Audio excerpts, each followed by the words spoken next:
বিসমিল্লাহ রহমান রহিম। আসসালামু আলাইকুম প্রিয় দর্শক শ্রোতা, আশা রাখি আপনারা সকলেই ভালো আছেন।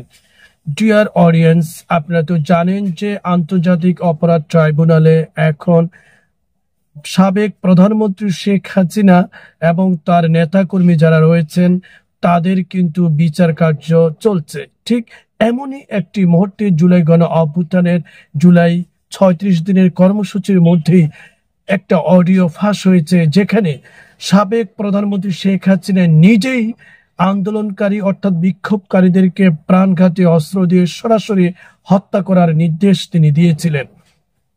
তিনি এমন একটি সময় কথাটি বলেছিলেন যেদিন ছিল 18 জুলাই।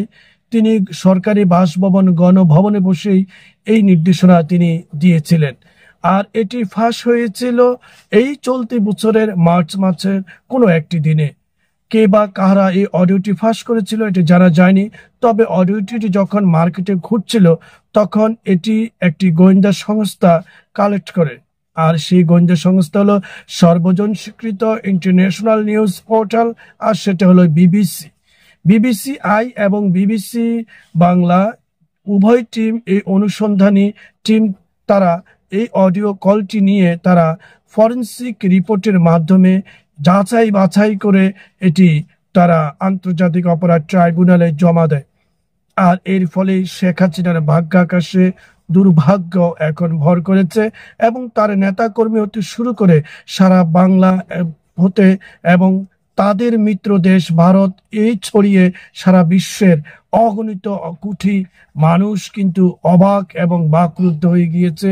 কিভাবে একজন প্রধানমন্ত্রী নিজের ক্ষমতাকে কুক্ষিগত এবং ধরে রাখার জন্য তার দেশের নাগরিকদেরকে নির্বিচারে মরণাস্ত্রের মতো অস্ত্র ব্যবহার করে হত্যার মধ্যে দিয়ে টিকে থাকার জন্য লড়াই করেছিলেন।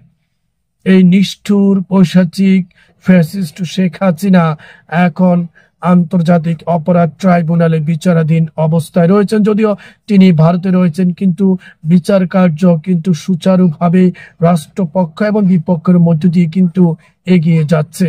আপনারা জেনে অবাক হবেন এই শেখ হাসিনার অডিও কলটি কিভাবে ফরেন্সিক ল্যাবের মাধ্যমে পরীক্ষা নিরীক্ষা করা হয়েছিল, কতগুলো ধাপ পেরিয়ে অবশেষে সিদ্ধান্তে উপনীত হওয়া গিয়েছে যে এটি সত্যি শেখ হাসিনারই ভয়েস, যেখানে তার স্বরকম্প, তার স্বর, তার বলার ধরন, তার শ্বাস প্রশ্বাস নিঃশ্বাস প্রত্যেকটি জায়গায় সেখানে ভালোভাবে নিখুঁতভাবে পরীক্ষা করা হয়।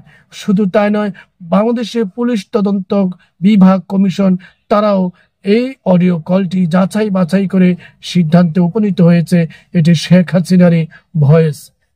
এখন শেখ হাসিনার অনুসারী যারা রয়েছেন তারা যদি এটিকে অস্বীকার করে থাকে, তাহলে এই যে বিগত 1 বছর ধরে শেখ হাসিনার যে অডিও কলগুলো ফাঁস হয়েছিল তাহলে সেগুলো মিথ্যা হয়ে যাবে। যদি বলা হয় ইন্টেলিজেন্স অর্থাৎ কি এআই এর মাধ্যমে এই ভয়েস রেকর্ডগুলো কৃত্রিমভাবে তৈরি করা হয়েছে, তাহলে চলমান যে অডিও কলগুলো শেখ হাসিনার ফাঁস হয়েছিল এবং যেগুলোর ভিত্তিতে তাদের নেতা কর্মীরা বাংলাদেশে বিশৃঙ্খলা তৈরি করতে চেয়েছিল, ভয়ের রাজত্ব কায়েম করতে চেয়েছিল, তাহলে সেগুলো মিথ্যা হয়ে যাবে। আর সেই ভয়েসগুলো যদি সত্য হয় তাহলে শেখ হাসিনার ভয়েসটি সত্য। আর এটি বাংলাদেশি কোনো সংস্থা কিন্তু যাচাই বাছাই বা ফরেন্সিক রিপোর্টের ল্যাবের মাধ্যমে পরীক্ষা নিরীক্ষা করে কিন্তু সিদ্ধান্তে আসেনি। এটি করেছে সম্পূর্ণ স্বাধীন আন্তর্জাতিক একটি সংস্থা, আর সেটি হলো বিবিসি বাংলা।